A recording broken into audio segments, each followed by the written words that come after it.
నా ఇప్పుడు MP elections రాబోతున్నాయి కొన్ని రోజుల్లో.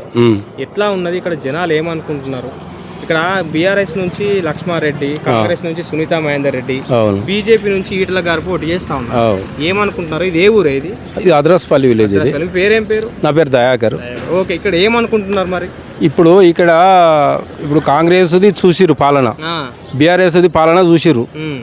వాళ్ళంతా కూడా మోసపూరిత వాగ్దానాలు ఇచ్చారు, బీఆర్ఎస్ కానీ కాంగ్రెస్ కానీ. ఎందుకంటే వాళ్ళు ఇచ్చిన వాగ్దానాలు ఇచ్చారు కానీ ఏవి నెరవేర్చలే. ఇప్పుడు పెన్షన్లు అన్నారు, అది 50% ఇచ్చారు, 50% ఇవ్వలేదు. దళిత బంధు అన్నారు, బీసీ బంధు అన్నారు, రేషన్ కార్డులు ఇవ్వలేదు. అదే తోవల ఇప్పుడు వచ్చిన కాంగ్రెస్ కూడా సేమ్ అట్లనే. మేము గెలుస్తున్నాము, 2 లక్షల రుణమాఫీ. మేమంతా రైతులం. మా అద్రాస్పల్లిలో 99% రైతులు, గవర్నమెంట్ జాబ్ చేసే వాళ్ళు తక్కువ లేరు. అయితే మేమంతా రైతులం కాబట్టి 2 లక్షలు ఇస్తే బాగుపడతాం. అప్పుడు కేసీఆర్ 1 లక్ష ఇస్తానని మోసం చేసి ఇయ్యకనే ఆయన ఇంటికి తోలేరు పాపం హౌస్కు.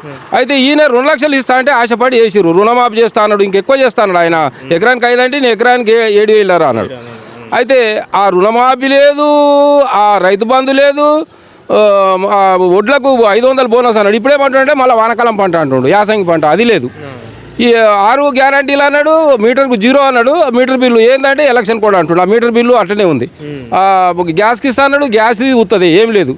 ఇక ఒకటి ఫ్రీ బస్ అన్నాడు, ఆడోళ్ళు కొట్టుకునే పని ఒకటి బస్ చేసిండు. ఇక తప్ప ఏది లేదు. కాబట్టి నరేంద్ర మోడీకి ఎందుకు వేస్తున్నాము అని అంటే, ఉన్న వాస్తవాలు నేను చెప్తున్నా. నరేంద్ర మోడీ ప్రధానమంత్రి ఉన్న తర్వాత ఎక్కడ గొడవలు లేవు. కాంగ్రెస్ ప్రభుత్వం అధికారంలోకి వచ్చినప్పుడు ఎక్కడ చూసినా బాంబుల వర్షమే. దిల్సుఖ్ నగర్లో టిఫిన్ బాంబు, మక్కా మసీదుల బాంబు, ఎన్టీఆర్ స్టేడియంలో బాంబు, లుంబిని పార్కుల బాంబు, ఢిల్లీలో బాంబు, మహారాష్ట్ర తాజ్ హోటల్లో బాంబేలో ఎక్కడ బాంబులే. సామాన్యుడు ఇలా తిని ఆ కారమం ఎత్తుకో నిమ్మలంగా ఉంటుండు అంటే మోడీ ప్రభుత్వ హయాంలో ఉంటుండు.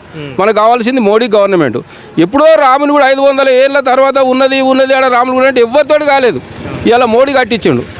మన రామునికి మోడీ కట్టించిండు. ఇప్పుడు మోడీ ఆయన పిఎం కిసాన్ యోజన డబ్బులు వేస్తుండు. సరే, ఆయన ఎక్కువ వేయకున్నా కానీ 1 గుంట నుంచి ఇలా ఎంత ఉండని 12,000 రూపాయలు మాకు పడుతున్నాయి సంవత్సరానికి వేస్తున్నాడు డబ్బులు. అయితే ఇట్లా ఎవరు వేయలే. ముద్రా యోజన ఇచ్చిండు, ఈ శ్మశాన వాటికలు ఆయనే ఇచ్చిండు, ఫ్రీ బియ్యం ఇస్తుండు. కరోనాకు సత్యకాలం ఆయన కనుక ఇంజక్షన్ ఇవ్వకపోతే ఇంకెంతమంది చచ్చిపోదురు. ఆ కరోనా కంట్రోల్ అయిపోయింది, ఆ ఇంజక్షన్ ఇచ్చిండు. ఇవాళ నీట్నెస్, హరితహారం, ఫుట్బాల్ వారికి ఇలా చెర్ల మట్టి పని కూడా గరీబ్ వాళ్ళకు, ఏమి పని లేని వాళ్ళకు ఇలా పొద్దుమ బతురు అంటే నరేంద్ర మోడీ పుణ్యమే, సెంట్రల్ గవర్నమెంట్ పుణ్యమే. వీళ్ళు ఏం చేసింది లేదు. కాబట్టి ఈసారి అంతా కూడా మా గ్రామంలో ఎక్కడ పోయినా 90% మేము పువ్వు గుర్తుకేస్తామంటారు. అది జనాలలో వచ్చిన మార్పు, అది నేను చేసింది కాదు, నువ్వు చేసింది. వాళ్ళకు పొద్దున్న లేస్తే యూట్యూబ్ ఛానల్, ట్విట్టర్ అన్నిటిలో చూస్తారు, ఇలా పేపర్లు చదువుతారు, వాళ్ళే చెప్తున్నారు. నువ్వు ఎవరు ఏ పాట అయినా కానీ మేమైతే పువ్వు గుర్తుకేస్తామంటారు. సరే, ఇప్పుడు అందులో ఈటల రాజేందర్ అంటే ఆయన వ్యక్తిగతంగా లోకల్ మంచి వ్యక్తి. ఆయన ఫైనాన్స్ మినిస్టర్, అది మన ఫైనాన్స్ మినిస్టర్ చేసిండు. హెల్త్ మినిస్టర్ చేసినప్పుడు కూడా కరోనా రోగులను పోయి ఆయన పాదాన్ని కూడా తెగించిపోయి రోగులను చూసి పరామర్శించి రోగులకు బాగు చేసిండు. ఇక మాకు అందుబాటులోనే ఉన్నాడు.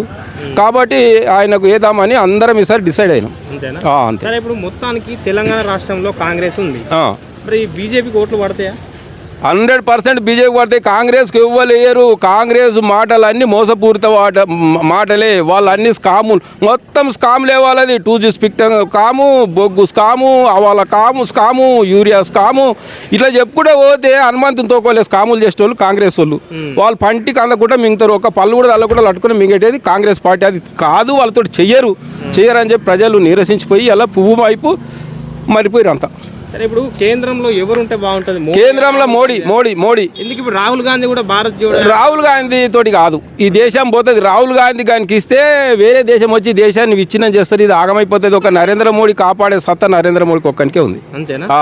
ఇక ఆయనకి ఇస్తేనే ఆ ఉనబుకెడైనా మేము కష్టం చేసుకొని తిని మేము బతాం. కానీ ఈ ప్రపంచం గిట్ట రాహుల్ గాంధీ పోతే ఎవడొచ్చి ఎప్పుడు చంపుతాడో మాకు తెలియదు, అంతేనా? దేశం పరిస్థితి అంతే. సరే, మొత్తానికి ఇప్పుడు మల్కాజ్గిరిలో గెలిచేది ఈటల రాజేందర్ భారీ మెజార్టీతో గెలుస్తాడు, అంతేనా? అంతే, భారీ మెజార్టీతో గెలుస్తాడు. కేంద్రంలో మోడీ, పక్కా Modi Mudra. Okay, thank you అన్న.